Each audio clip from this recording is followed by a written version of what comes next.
The Federal Reserve just took a bold step to curb inflation, raising interest rates by 0.75%. Rising prices are fueling talks of a looming recession. And here in the Motor City, just the word recession takes us back to the auto industry crisis in 2008. Yesterday, General Motors reported its second quarter net profit fell some 40% year over year.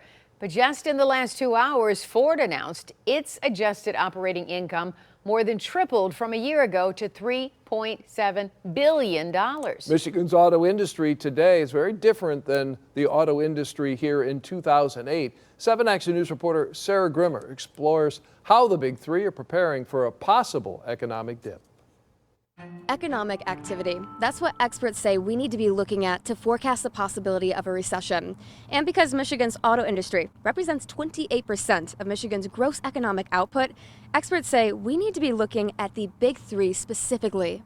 Michigan auto workers like LaShawn English remember it well. Scary, very scary. We didn't know what was going to happen. We didn't know if we were going to have jobs or not. In 2008, the Great Recession sent the wheels of Michigan's auto industry and the country spinning. You're talking millions of people employed just based on the auto industry. And just a swipe of a hand, it was gone. Michigan's auto industry and its role in the Great Recession are important to look at today because the industry represents 20% of Michigan employment, creating 1 million automotive jobs. So with 79% of Michigan consumers expecting bad times for business conditions this year, and the word recession being tossed around. Recession is scary. When that happens, it destroys your whole family. It's important to compare the auto industry in 2008 to today. I don't see similarities between now and 2008, just as the Great Recession was hitting. The Detroit Three had enormous legacy costs, enormous. In fact, that's what drove them into bankruptcy, or in near bankruptcy in Ford's case. That's not the case anymore. Great, and to many, perhaps unexpected news.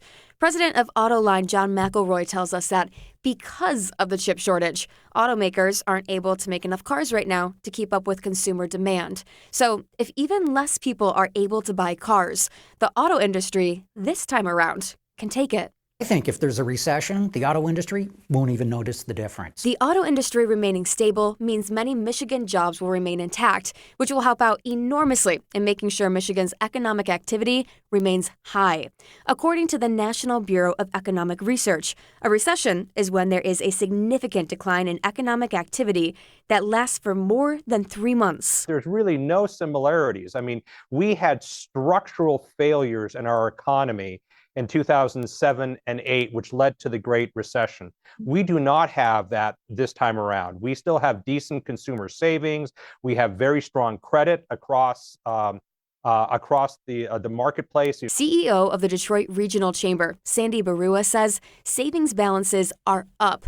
Buying power, as well as consumer savings, remain strong, and our unemployment rate is incredibly low, making the economic structure in Michigan today much stronger than 2008. In a nutshell, here's where we are right now. Individually, people and families feel pretty good. In fact, our statewide polling shows very strongly that people are not concerned about losing their job, and they feel like they're in pretty good shape financially. However, they're sour generally on the state of the country. Barua says predicting a recession is a bit like predicting rain. If you predict it every day, eventually it will come. But due to the state of Michigan's auto industry and economic activity, today, the forecast remains dry. If gas prices are able to stay down, if the supply chains are able to be eased even a little bit more than they are right now, I think we have seen peak inflation, but I'm not going to put a lot of money on that. Reporting in Southfield, Sarah Grimmer, 7 Action News.